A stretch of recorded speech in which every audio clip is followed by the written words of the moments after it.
Milestone স্কুলে বিমান বিধ্বস্তের ঘটনায় চিকিৎসাধীন অবস্থায় আরও 2 শিক্ষার্থীর মৃত্যু হয়েছে। এ নিয়ে মোট মৃতের সংখ্যা দাঁড়ালো 35 জনে।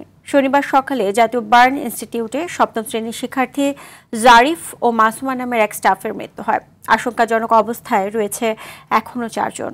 রোগীদের সুস্থ করতে সিঙ্গাপুর, ভারত ও চীন থেকে আসা বিশেষজ্ঞ চিকিৎসক দল এখানকার ডাক্তারদের সঙ্গে সমন্বয় করে কাজ করছে।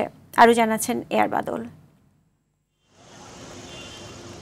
21 জুলাই সোমবার উত্তরায় মাইলস্টোন স্কুলে বিধ্বস্ত হয় যুদ্ধবিমান। সিসি ক্যামেরার ফুটেজে দেখা যায় বিমানটি বিধ্বস্ত হওয়ার সাথে সাথে বিস্ফোরণ হয় এবং আগুন ধরে যায়। এ ঘটনায় রাজধানীর বিভিন্ন হাসপাতালে ভর্তি রয়েছেন অনেকে। 26 জুলাই জাতীয় বার্ন ইনস্টিটিউটে 7ম শ্রেণীর শিক্ষার্থী জারিফ ও মাসুমা নামের এক স্টাফের মৃত্যু হয়। জারিফের শরীর 40% ও মাসুমার 90% দগ্ধ ছিল। পরিবারের কাছে মরদেহ হস্তান্তর করেছে হাসপাতাল কর্তৃপক্ষ। কালকে অনেক ভালো ছিল, তা কালকে পানি খাইতে চাইছিল, তা অনেক ভালোই ছিল, ডাক্তাররা অনেক সাহস দিয়েছিল যে ও ভালো হয়ে যাবে, কিন্তু আজকে তো বাদ আসর উত্তরায় 12 নম্বর সেক্টরে জারিফকে দাফন করা হয়। যারা দগ্ধ হয়ে মৃত্যু যন্ত্রণায় কাতরাচ্ছেন তাদের বাঁচাতে সিঙ্গাপুর, চীন ও ভারত থেকে এসেছে বিশেষজ্ঞ চিকিৎসক দল, যারা দেশের চিকিৎসকদের সাথে কাজ করছেন। রবি ও সোমবার ছুটি ঘোষণা করেছে মাইলস্টোন স্কুল কর্তৃপক্ষ। এআর বাদল, RTV, ঢাকা। রাজধানীর জাতীয় বার্ন ইনস্টিটিউট থেকে সরাসরি যুক্ত হচ্ছেন সহকর্মী GM মাহমুদ। মাহমুদ, সংকটাপন্ন রোগীদের অবস্থা নিয়ে কি বলছে চিকিৎসকরা, জানাবেন।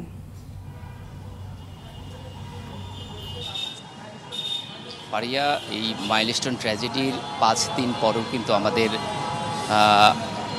লাশের সংখ্যা গুনতে হচ্ছে। আজ সকালেও 2 জন মৃত্যুবরণ করেছেন, হেরে গেছেন আসলে জীবনের কাছে। এবং এই পরিচালক আনুষ্ঠানিকভাবে ব্রিফিংয়ে জানিয়েছেন যে 36 জন এখন এই জাতীয় বার্ন ও প্লাস্টিক সার্জারি ইনস্টিটিউটে ভর্তি রয়েছেন। এর মধ্যে 4 জনের অবস্থা আসলে ক্রিটিক্যাল পর্যায়ে রয়েছে, 9 জন সিভিয়ার পর্যায়ে রয়েছে এবং 4 জন কিন্তু আইসিইউতে রয়েছে। একই সাথে তিনি এটিও জানিয়েছেন যে এই যে 4 জন আইসিইউতে রয়েছে এদের অবস্থা আসলে সংকটাপূর্ণ এবং একজনকে কিন্তু ভেন্টিলেশনেও রাখা হয়েছে, এমন তথ্য তিনি দিয়েছেন। এবং তিনি এমনটি বলেছেন যে আরও আমাদের কিছু দুঃসংবাদ শুনতে হতে পারে। অর্থাৎ এই যে মৃতের সংখ্যা এখন যে 35 জন হলো, তার কথা থেকে বোঝা যাচ্ছে যে হয়তো আরও কিছু সংখ্যা বাড়তে পারে। যদিও এই সংখ্যা যত বড় হচ্ছে আমাদের আসলে কষ্টের বোঝা ততই কিন্তু বেড়ে যাচ্ছে। যদিও কিছু আশার বাণীও জানিয়েছেন পরিচালক। তিনি বলেছেন যে 1 সপ্তাহের মধ্যে অন্তত 10 জনকে আসলে সুস্থ অবস্থায় রিলিজ দেওয়া যেতে পারে, এমন আশার কথা তিনি জানিয়েছেন। এবং আজও কিন্তু 2 জনকে রিলিজ করা হয়েছে, যে 2 জনই শিশু। তো এবং তিনি এটাও জানিয়েছেন যে বিদেশি এবং দেশীয় চিকিৎসকদের সমন্বয়ে কিন্তু ভালো চিকিৎসা সেবা তারা দিয়ে যাচ্ছেন এবং তারা চেষ্টা করছেন যাতে আর কোনো লাশের সংখ্যা আমাদের গুনতে না হয়, এই সংখ্যাটা যেন আর ভারী না হয়। আমরা দেখেছি হসপিটালে এখনও কিন্তু আত্মীয় স্বজন, বিশেষ করে রোগীর স্বজনরা, তারা কিন্তু আসছেন এবং আমরা অনেক রোগীর স্বজনদের আর্তনাদের কথাও আমরা দেখেছি এবং শুনেছি তাদের কথা। এবং হাসপাতালে যারা যন্ত্রণায় কাতরাচ্ছেন তাদের জন্য আসলে এই আমাদের স্বাস্থ্য বিভাগ যথেষ্ট কাজ করছে এবং চেষ্টা করছে যাতে আর কোনো মৃত্যুর খবর শুনতে না হয়।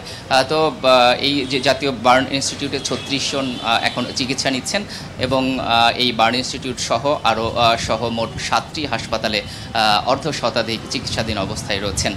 তো জাতীয় বার্ন ইনস্টিটিউট থেকে এখন পর্যন্ত আমার কাছে এই ছিল সর্বশেষ তথ্য। পারিয়া, আপনাকে ধন্যবাদ।